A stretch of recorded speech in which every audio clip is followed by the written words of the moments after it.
Il y a de ces groupes qui vont vous marquer à jamais, dès les premiers instants. Ça peut être par la musique, par l'imagerie, une pochette d'album, et bah pour moi Terra Tenebrosa ça a été un peu les trois en même temps. C'est un des rares groupes de ma collection qui me provoque des sentiments de malaise, parfois un peu de peur dans certaines situations, on va en parler. Pour moi il n'y a aucun groupe qui ne lui ressemble, aucun groupe qui me provoque les mêmes sensations, en tout cas dans ma collection, et aucun autre groupe ne m'a fait ressentir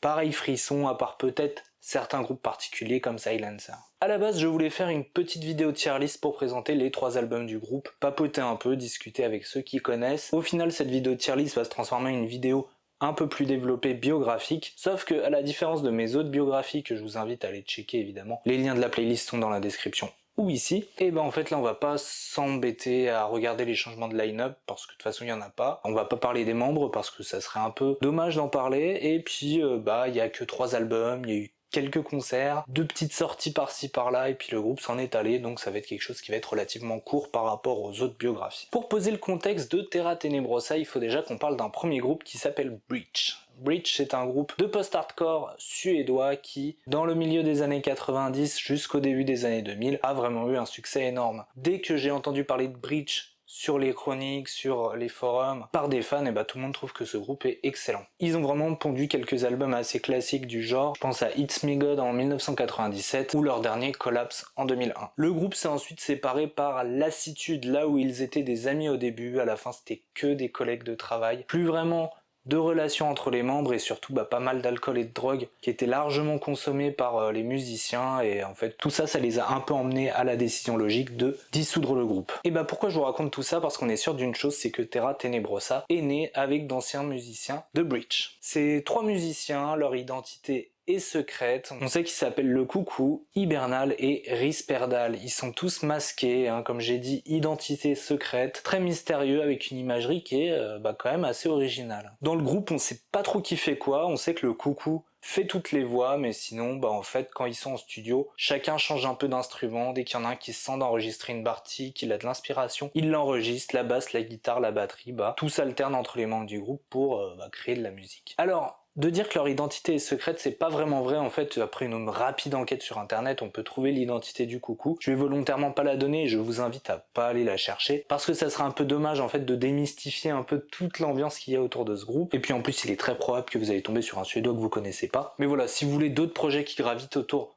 de Terra Tenebrosa, bien évidemment je vous invite à aller écouter Breach. Je vous invite également à aller écouter The Old Wind et Norna. Voilà, c'est 3 groupes qui devront un petit peu, si vous êtes resté sur votre faim comme moi avec Terra Tenebrosa, ça vous permettra de continuer un petit peu. Alors j'ai épluché quelques interviews, il y en a quelques-unes qui ont été données. J'ai pu voir un live, un peu voir comment ça se passait, et donc j'ai appris quelques éléments intéressants que je vais essayer de vous restituer dans cette vidéo. Premièrement, donc le nom du Coucou, donc je dis le Coucou, mais en fait en anglais c'est The Cuckoo. Ça vient d'un comics qui était très fameux dans les années 90, qui s'appelle Sandman, écrit par Neil Gaiman. Alors je connais pas du tout ce comic. Tout ce que je sais, c'est qu'il y a une espèce d'entité qui s'appelle The Cuckoo, qui apparaît dans les rêves comme une sorte de parasite, et en fait qui va un peu déranger beaucoup de gens, qui apparaissent dans leurs cauchemars. Voilà, c'est quelque chose comme ça, d'où le nom du Cuckoo. Et donc le chanteur de Terra Tenebrosa a repris ce nom parce qu'en fait, quand il était petit, qu'il était très malade, ou dans des états de tristesse assez profonds, en fait il voyait un personnage apparaître, et plus tard, à l'âge adulte, et surtout quand il a commencé à consommer certains psychotropes, et ce personnage a continué de le suivre et à apparaître périodiquement dans sa vie. Et donc ce personnage, il l'a modélisé avec un masque fait en papier mâché au début, et qui va donc figurer sur la première pochette du groupe, et il va apparaître ainsi. Le chanteur, de ce que j'ai compris, est quelqu'un d'assez torturé, dépressif, possiblement il a eu des problèmes d'addiction, et en fait de ce que je comprends, en fait le Coucou pour lui c'est pas vraiment le reflet de lui-même, c'est plus une espèce de personnage avec qui il est lié, comme sorti de lui-même et qui vivrait à ses dépens. En fait il y a une sorte de dissociation de lui-même, de ce que je comprends, et en tout cas de ce qu'il raconte dans les interviews. Ce personnage va être l'occasion pour le musicien d'extérioriser certaines choses, de visiter des choses de sa conscience, voire de sa subconscience, des choses qu'il n'imaginait pas, et des choses après qu'il a voulu mettre en musique, et parcourir donc le long tunnel de sa conscience pour essayer d'observer des choses, de découvrir des choses, et c'est tout le principe du premier album, The Tunnels. Donc voilà, c'est à peu près les bases de ce premier projet. Donc en 2011 sort The Tunnels sur Trust No One Recording. Alors moi personnellement c'est pas l'album que j'ai découvert en premier du groupe, donc voilà je vous mettrai des inserts évidemment pour que vous voyez un petit peu l'ambiance qui dégage un peu de tous ces artworks, de tout ça. On va voir que en fait il va y avoir toutes les bases de Terra Tenebrosa dans cet album et une recette qui va être prolongée sur le suivant. Mais en fait ça c'est normal parce que le deuxième album, donc The Purging, qu'on va présenter après, la majorité de ces morceaux ont été enregistrés en même temps que le premier album, donc c'est pour ça que entre les deux albums, il y a une sorte de continuité qui est assez évidente, mais il y a quand même une différence qui est assez marquée. C'est ça qui est très intéressant d'ailleurs entre ces deux albums. Donc de la session d'enregistrement, comme j'ai dit, sort The Tunnels, une bonne partie de The Purging, donc le deuxième album, et donc un morceau de 17 minutes. Un long morceau, et d'ailleurs ça a un petit peu posé problème à Terra Tenebrosa après, pour le sortir. Alors déjà, si vous voyez des étiquettes sur la musique de Terra Tenebrosa, c'est toujours compliqué, il y en a une qui revient souvent, c'est black metal avant-gardiste, mais le qualificatif avant-gardiste c'est toujours très casse-gueule parce que pour savoir si c'est avant-gardiste, faut savoir ce qui s'est passé après, s'il y a eu des groupes qui se sont revendiqués ou qui sont énormément inspirés de Terra Tenebrosa. À ma connaissance pour le moment aucun, mais voilà, peut-être que je connais pas assez la scène pour le dire, mais voilà, tout ce qu'on peut dire c'est qu'il y a une partie black metal qui est assez indéniable, mais pas que en fait, c'est très expérimental, il y a une partie on peut même dire psychédélique, étant donné que le chanteur est quand même assez passionné de chamanisme et d'hallucinations, ce genre de choses, et également il y a peut-être parfois un petit côté industriel, des choses comme ça, enfin c'est très très compliqué à définir, mais au lieu de coller des étiquettes on va essayer de parler un petit peu plus de la musique. Comment la décrire? Et je dirais que c'est des pistes qui sont plutôt longues, on est sur des pistes qui sont entre 5 et 8 minutes souvent, qui sont assez monotones, qui vont parfois suivre en fait une mélodie ou alors un riff pendant de longues minutes, mais il va quand même y avoir pas mal d'évolutions au cours du morceau. On va avoir donc dans ces mélodies quand même parfois souvent de la dissonance, des thèmes qui vont vraiment pour le cerveau sonner comme inquiétant, malaisant. On a aussi une batterie qui est vraiment assez particulière, alors parfois elle fait des patterns qui sont très bizarres, qui sont parfois décalés avec ce qui se passe, parfois qui sonnent très tribaux même, surtout au niveau de la grosse caisse, on entend vraiment un son qui est assez particulier. La guitare, souvent on va avoir des petites arpèges, voilà, des petites mélodies qui vont résonner pendant de longues minutes tout au long des morceaux. On a une basse qui est bien audible et surtout on a un chant qui est très particulier dans le sens où en fait parfois il chante, il se plaint, il crie et en fait tout ça va être déformé. Alors parfois on sait pas trop ce qui se passe, on l'entend très éloigné, on l'entend qui revient, on entend un cri très bizarre qui est déformé. Parfois ça va être une superposition de voix, parfois en fait t'as l'impression qu'il a pris une piste et qu'il la rembobine à l'envers, on comprend pas ce qu'il dit. C'est assez inaudible parfois, en fait c'est très dur de distinguer ce qu'il raconte, et tout ça en fait ça renforce le sentiment de mystère dans l'album. Alors le souci avec Terra Tenebrosa, c'est qu'il n'y a pas les paroles dans l'album, c'est un choix du chanteur en disant qu'il voulait pas que l'auditeur se déconcentre sur des paroles, et plutôt en fait qu'il se laisse imprégner de la musique, et je suis plutôt d'accord avec ça. Je pense que la musique de Terra Tenebrosa, c'est plus quelque chose à écouter à tête reposée, dans le noir, pourquoi pas, en essayant un peu de s'imaginer des paysages avec la musique qui passe. Si je devais vous recommander quelques morceaux de l'album, je vous recommanderais Probing the Abyss, qui est vraiment pour moi un peu dans le même type que la première piste, mais en encore meilleur, avec des riffs vraiment mémorables, un côté assez ambiant, malsain comme j'ai dit, une batterie très tribale, on a l'impression en fait d'être dans une espèce de rituel chamanique, et d'être spectateur de tout ça en fait. Également je vous recommande le morceau The Morning Stars ou le morceau Guiding the Mist Terraforming, qui sont un peu basés sur la même structure, c'est-à-dire une mélodie assez inquiétante qui va se répéter tout au long du morceau, et en fait là-dessus ils vont ajouter parfois de la guitare, de la basse, un silence, puis ça va reprendre. La batterie toujours toujours un très gros point fort de cet album. Je voulais également attirer l'attention sur le morceau Through the Eyes of the Maninkari. Qu'est-ce que le Maninkari? Je vous ai trouvé ça, c'était pas facile à trouver sur Google. Donc en fait dans le dialecte amazonien, donc les peuplades la forêt amazonienne c'est quand même grand, on va dire du Pérou jusqu'à la Colombie, je crois. Donc en fait les Maninkari, ça veut dire littéralement ceux qui sont cachés, en fait c'est des espèces d'esprits de la forêt, et notamment alors là-bas il y a une espèce de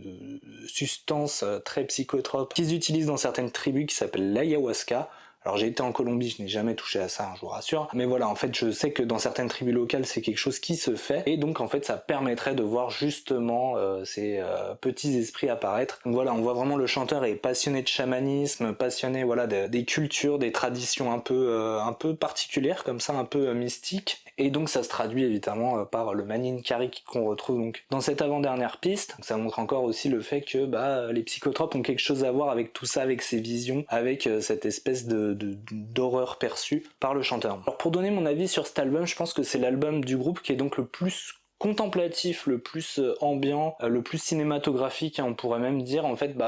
Quand on ferme les yeux, voilà, moi je m'imagine en étant voilà dans une espèce de rituel, en train de regarder, genre je sens pas vraiment quelque chose qui va m'agresser ou quoi, ou de la terreur comme j'aurais pu le dire au début de la vidéo, mais là je ressens plus particulièrement des choses, voilà, une ambiance malsaine, mais voilà, des choses qui se passent, qu'on peut contempler, voilà, qui est parfois un peu flippante, parfois un peu déprimante, voilà, des sentiments comme ça qu'on peut ressentir en écoutant la musique. C'est vraiment un excellent album que je peux que vous recommander à écouter voilà, dans les conditions que je vous ai dit, au calme, pourquoi pas, voilà, comme j'ai dit, dans l'obscurité. C'est une expérience qui est très très intéressante et je trouve assez unique. À noter donc que en fait une fois qu'ils ont enregistré l'album, ils ont dû le sortir avec Trust No One's Recordings. Ils ont donc mis la version CD où on a donc toutes les pistes jusqu'à The Tunnels, et en fait sur la version vinyle, ils ont fait un double vinyle face A, B, C, et sur la D, ils ont rajouté donc le fameux morceau de 17 minutes qu'ils avaient enregistré auparavant, qui s'appelle Breaking Open the Head, et donc qui va être une espèce de prolongement de cet album. Et donc ce morceau fait probablement référence au livre de Daniel Pinchbeck, Breaking Open the Head, Psychedelic Journey into the Heart of Contemporary Shamanism. Donc un voyage psychédélique au cœur du chamanisme contemporain. Donc voilà, je pense que là on est complètement dans le thème, à mon avis c'est complètement ce livre qui a donné le titre au morceau. Mais voilà, donc c'est très intéressant de voir déjà ce premier album, un peu, on sent que le chanteur avait des choses au fond de sa conscience, au fond de lui, alors peut-être qu'il arrive à explorer à travers voilà des états de transe. Et voilà, je pense que c'est ce qu'il voulait faire ressentir à l'auditeur dans cet album, c'est vraiment un état de transe, une espèce de rituel, voilà, des choses qu'on observe, et des ambiances inquiétantes, dissonantes, déprimantes parfois, et essayer de faire vivre un peu tout ça au travers de The Tunnels. Petite anecdote rigolote également pour l'album The Tunnels, c'est que en fait quand on regarde les crédits, on voit que l'album a été enregistré au Nid Coucou. Donc en fait il y a un intervieweur qui a demandé au Coucou justement qu'est-ce que ça voulait dire. C'était un des deux autres membres qui avait fait une espèce de blague en référence au film Vol au-dessus d'un nid de coucou, et que en fait il avait laissé passer ça, mais qu'au final il trouvait que c'était vraiment une idée à la con, que ça dénaturait complètement l'album. Voilà. En continuant d'éplucher les interviews, j'apprends 2-3 petites choses également sur le Coucou. Alors en fait, quand il était jeune, il était très fan de films d'horreur, maintenant il a plus le temps d'en regarder, il préfère lire, mais du coup c'est probablement des films qui l'ont inspiré et marqué quand il était petit, et la seule référence musicale qu'il a donnée pour Terra Tenebrosa, et c'est quelque chose qui est assez inattendu. Il dit Alice Cooper à ses débuts, et il dit que en fait ce qui a montré Alice Cooper à l'époque, donc c'était vraiment morbide, c'était vraiment bizarre, torturé, c'est vraiment quelque chose qui l'a marqué, et donc voilà, il se revendique sur Terra Tenebrosa, alors que musicalement on est d'accord que ça n'a absolument rien à voir, mais c'est vrai que Alice Cooper a vraiment son côté à ses débuts, par exemple sur un morceau comme I Love the Dead, mais voilà, bon, c'est assez intéressant qu'ils mettent ça en avant.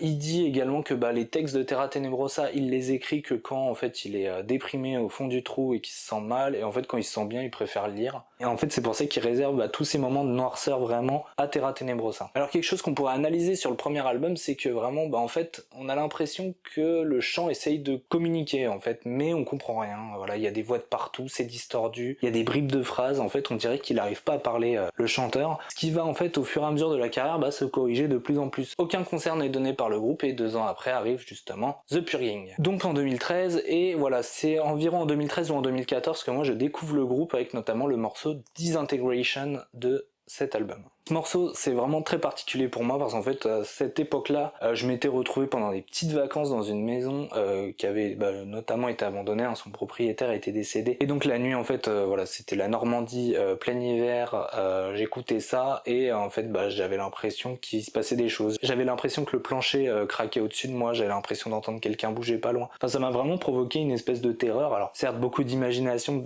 pour un adolescent, mais voilà, c'est quand même quelque chose qui m'a profondément marqué, cette nuit qui était quand même assez terrifiante, et j'ai toujours lié ce morceau à ce moment de ma vie, quoi. Ce morceau qui m'a vraiment fait activer mon imagination sur tous les films d'horreur que j'aime beaucoup, sur toutes ces ambiances un peu malsaines et tout qui peuvent un peu faire travailler l'esprit, et c'est pour ça que j'aime énormément notamment cet album. Là où The Tunnels était assez contemplatif, cinématographique comme j'ai dit, essaye de décrire un état de transe, et The Purging va être on va dire un peu plus structuré, un peu plus agressif, là on va vraiment retrouver des éléments de black metal, des gros riffs aussi, va vraiment y avoir une progression, mais on sait quand même qu'une partie des morceaux ont été composés et enregistrés lors de la première session, donc en fait tout ça c'est une suite logique en fait, c'est pas où ils se sont dit bon on fait un truc cinématographique après on va faire un truc un peu plus black metal, non, c'était vraiment un peu dans la continuité. The Purging, donc la purge, j'ai l'impression que le narrateur essaye d'extérioriser des choses, de les crier, de les hurler pour pouvoir s'en séparer, et pour moi ça marche vraiment très très bien cet album, mais on a toujours quand même le côté expérimental que j'adore du premier, avec voilà des morceaux qui ont parfois leur propre intro, leur propre outro, des moments voilà d'évolution qui sont toujours super agréables. Et au niveau du chant, il me semble que voilà dans cet album, on entend des bribes de phrases, on entend un peu plus de choses, on dirait que le chanteur arrive en fait de plus en plus à parler tout simplement, et on comprend, alors pas toujours tout, en fait ce qui se passe sur cet album c'est qu'on arrive à avoir les paroles sur une page, en fait toutes les paroles sur une seule page, mais en fait c'est les paroles de tous les morceaux, et en fait si on colle tous les morceaux bout à bout, en fait on entend plein de choses, c'est très particulier encore une fois, mais voilà, comme j'ai dit, il y a toujours cette évolution du groupe qui avance. Autant vous dire que là pour le coup la pochette elle m'a directement marqué, quand je disais dans l'introduction qu'il y a vraiment des visuels qui m'ont marqué, celui-là il m'a vraiment, je l'ai vraiment retenu quoi. Alors on voit que le masque a évolué, ça en fait c'est quelque chose qui est assez simple à expliquer, c'est qu'en fait le groupe a eu des propositions de concert, et donc en fait le masque en papier mâché ça marchait pas, donc en fait il a demandé à une de ses amies, voilà l'artiste, elle est citée, je vais vous la dire, Isabelle Lovegren Roberts, donc tu as fait un masque voilà plus en latex, et donc en fait là pour le coup Risperdal et Hibernal, on les voit sous la forme d'espèces de gnomes un peu comme ça. Au final ils vont pas rester comme ça pour les concerts, mais voilà, donc moi c'est un visuel que j'adore tout simplement, et qui vous met directement dans l'ambiance. Voilà, si je devais parler de quelques morceaux, je vous recommande absolument Black Pearl in a Crystalline Shell, donc voilà, là on a vraiment des moments beaucoup plus typés black metal, là il y a vraiment même un côté assez épique, la musique est beaucoup plus dense, ça joue vite, ça joue un peu plus agressif. Pareil pour House of Flesh, là on a vraiment une prestation vocale qui est assez impressionnante. Je vous recommande le morceau The Nucleus Turbine, juste pour le travail de la batterie, en fait on a l'impression d'être à côté d'une espèce de machine, voilà. Je parlais un peu du petit côté industriel, mais moi je pense surtout à ça, c'est ce côté urbain aussi qui ressort, je trouve, sur certaines parties du groupe. At the Foot of the Tree, alors c'est un petit morceau en fait assez flippant, assez instrumental, de transition avant mon morceau préféré, Disintégration. Ce qui est assez marrant, c'est que ça a eu donc un clip, au moment où ils ont pris les photos pour faire la pochette. Ils ont tourné un clip où on voit en fait quelques prises, on voit notamment le chanteur avec son masque. C'est assez flippant, j'aime beaucoup cette ambiance, et comme j'ai dit, ouais, ça colle bien à cet esprit un peu horrifique, et ouais, pour des clips c'est vraiment génial, je trouve, ce groupe. Je pense qu'ils ont pas trop insisté non plus sur leur esthétique, ils sont restés assez sobres là-dessus, et c'est ça que j'aime beaucoup, c'est qu'en fait ils laissent l'auditeur travailler avec son imagination, et ça je trouve ça vraiment très agréable, parce que comme j'ai dit, l'ambiance de la musique est telle que chacun pourrait se représenter un peu ses propres démons, ses propres horreurs, et c'est vrai que c'est quelque chose qui est très très particulier dans ce groupe. Voilà, et après comme j'ai dit, le morceau Disintegration, donc, qui est pour moi un chef-d'œuvre absolu, que je trouve absolument génial. Là pour le coup, là où je voyais un peu des représentations, on va dire un peu chamaniques sur le premier album, le deuxième, j'ai vraiment l'impression d'avoir une scène d'horreur, mais alors pas comme un film d'horreur, je m'imagine pas une espèce de film d'horreur où on pourra avoir le tueur qui arrive, qui fait des trucs gore et tout, non. Voilà, en fait j'ai plus l'impression d'avoir une vision infernale des choses, quoi, d'avoir vraiment un paysage désolé devant moi, avec de la souffrance, évidemment encore beaucoup de déprime, évidemment beaucoup de peur, beaucoup d'effroi. C'est vraiment un album qui pour moi est vraiment extrêmement particulier, et ce morceau notamment a fait que j'ai vraiment accroché au groupe. À la suite de cet album, donc le groupe commence à avoir une bonne renommée, mine de rien. Voilà, en gros les webzines spécialisés de métal que je suivais avaient chroniqué tous les albums de Terra Tenebrosa jusque là, alors que voilà, sur des groupes qui sont souvent plutôt underground, c'est pas toujours le cas, parfois ils passent sous les radars. Eux, sur tous les sites que je visitais, étaient chroniqués, et ils ont eu notamment l'occasion de faire une mini tournée. Alors le chanteur a expliqué que pour lui c'était pas possible, parce que en fait la musique de Terra Tenebrosa était vraiment trop particulière, et en fait avec toute la polyphonie qu'il y avait, il savait pas comment faire au chant, mais en bossant un peu avec Hibernal et Risperdal pour arranger les morceaux et faire en sorte qu'ils soient faisables en live sans trop tricher. Mais voilà, même si on s'imagine qu'au niveau de la voix, il a quand même dû utiliser des samples et des effets pour essayer de recréer l'atmosphère. Et finalement, ils sont quand même partis en tournée. Alors c'est majoritairement des dates en Allemagne, mais on a eu une date en France où on a eu un live report notamment. On sait quels morceaux ont été joués. Donc pour The Tunnels, on a eu Probing the Abyss, The Ark of Descent, Guiding the Mist Terraforming et Through the End of the Maninkari. Et pour The Purging, on a donc eu Black Pearl in the Crystalline Shell, House of Flesh, The Purging et Terra Tenebrosa. Et donc en fait il y a eu un dernier morceau qui a été joué qui s'appelle Apocastasis, et je vais vous expliquer évidemment d'où sort ce morceau. Mais voilà, donc c'est intéressant de voir que le groupe a fait ses premières expériences en live, parce que en fait je pense que ça a complètement conditionné ce qui va être le troisième album. Pour parler rapidement, en 2014 le groupe va faire 2 sorties, ils vont sortir un split avec The Old Wind. Donc voilà, The Old Wind va mettre le morceau Serpent Me, et Terra Tenebrosa va mettre le morceau The Disfigurement Ball. Voilà, désolé pour la prononciation. Alors c'est un morceau qui est un peu dans la lignée de At the Foot of the Tree ou de The Rive. En fait c'est un peu voilà un morceau qui est en train d'évoluer, que le niveau sonore augmente et s'arrête d'un coup. En fait c'est un peu un morceau comme ça. J'ai pas trouvé ça hyper intéressant de le mettre sur un split, mais en fait voilà, ils voulaient marquer le coup et donc ils ont fait un split pour avoir un petit peu un objet spécial pour cette tournée. Ils vont également sortir un EP qui s'appelle Vitriol Purging the Tunnels, où le premier morceau Draining the Wells est un morceau de 17 minutes en plusieurs parties, dont la première qui est vraiment magnifique. Je vous recommande absolument ce morceau, c'est un indispensable du groupe, et c'est pas un morceau qui est très connu étant donné qu'il figure sur aucun des 3 albums. On a vraiment une première partie qui est très particulière, hein, quelque chose qu'ils ont jamais fait, et voilà, une espèce d'arpège avec une voix qui est un peu plus parlée, donc quelque chose voilà, qu'ils n'ont pas trop l'habitude de faire, et moi j'ai trouvé ce morceau absolument fabuleux. Après donc deuxième partie, on a un peu une espèce de plage un peu plus ambiante, et après la troisième partie avec un gros riff très doom. Alors ça c'est vrai que j'en ai pas parlé, mais sur l'album précédent on a une ou deux fois on a vraiment du gros riff qui sort, et qui est très intéressant d'ailleurs. Là on est plus sur ouais, carrément du riff qui ressemble un peu à du stoner,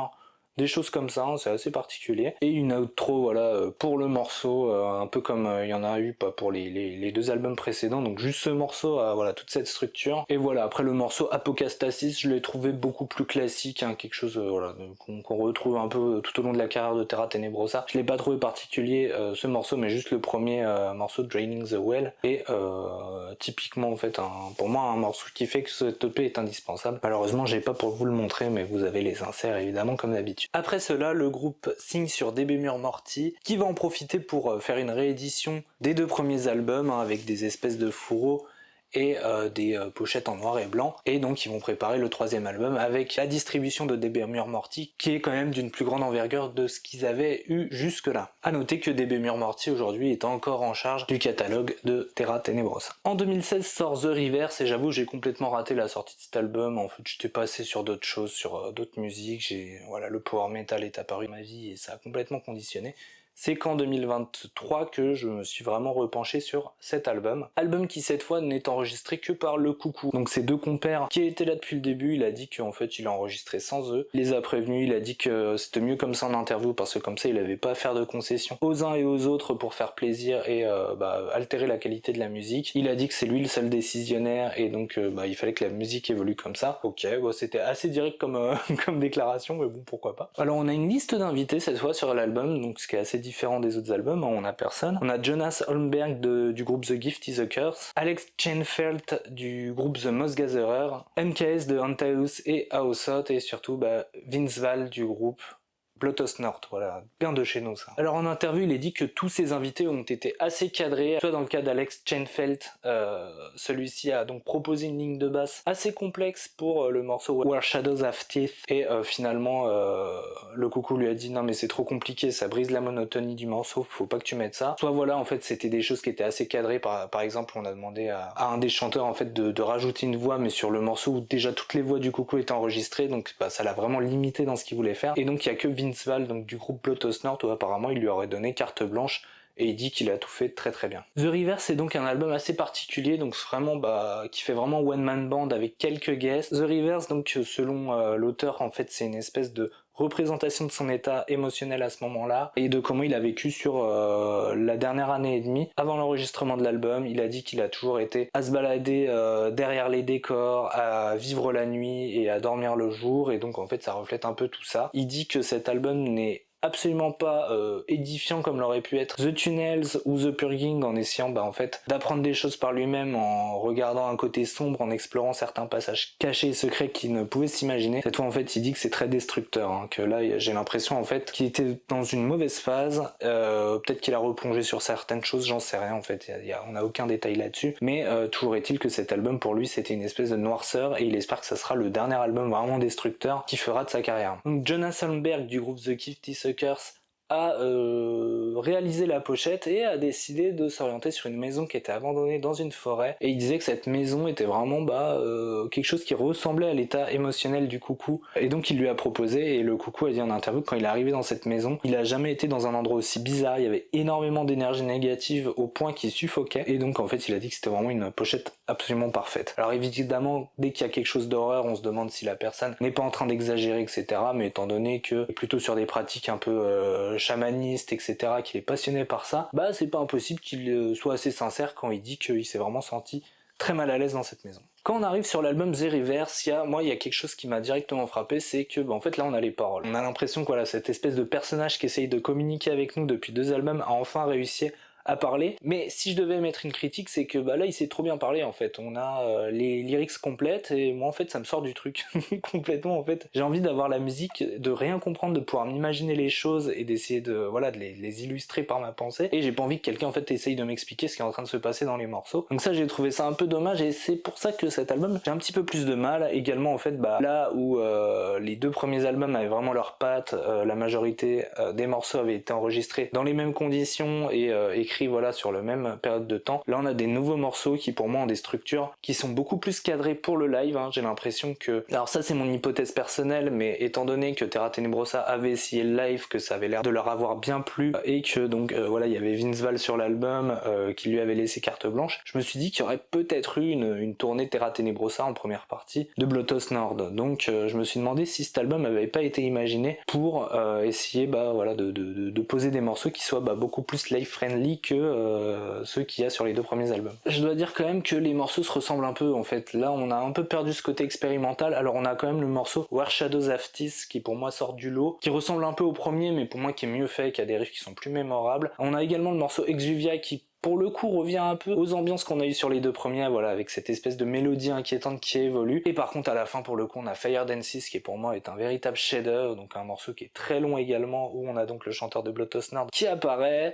et là on a vraiment une ambiance très épique, on a l'impression d'entendre encore une fois ces mélodies inquiétantes qui évoluent, le chant du coucou qui commence, puis après une deuxième partie où c'est Vince Val qui va chanter, et qui va chanter en français, donc c'est assez marrant. Donc voilà, si je devais donner un peu mes 3 morceaux préférés de Terra Tenebrosa, ça serait The Morning Stars du premier album, qui est très particulière, très contemplative, etc. Deuxième, ça serait Disintegration de The Purging, et troisième, ça serait Fire Dances de The Reverse, mais j'ai l'impression qu'en fait c'est un peu le préféré de tout le monde, donc pas très original sur le 3e choix. Après cet album,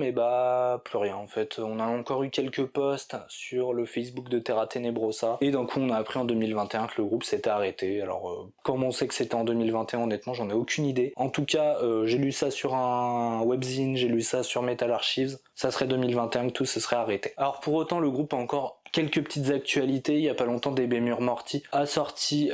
quelques vinyles un peu spéciaux pour Terra Tenebrosa, des remasters en édition très très limitée, mais a priori ça laisse présager rien de nouveau pour le groupe. Est-ce que le groupe avait déjà dit tout ce qu'il avait à dire? Je sais pas, moi je vous ai dit, c'est un peu l'ambiance que j'ai. Un album très cinématographique, un 3e album plus taillé pour le live avec des parties plus black, plus classiques, et un 2e album qui mélange les deux. Pour moi en fait on a une évolution logique. Pour moi c'est pas si mal que ça que le groupe s'arrête là, Je pense que les 3 albums sont très complets. Si je devais faire une tier list rapidement, je mettrais en B le dernier The Reverse, en A The Tunnel, et en S The Purging, même si en fait les 3 sont vraiment excellents, même si le dernier je vous ai dit il sonne plus classique, il y a quand même l'ambiance Terra Tenebrosa très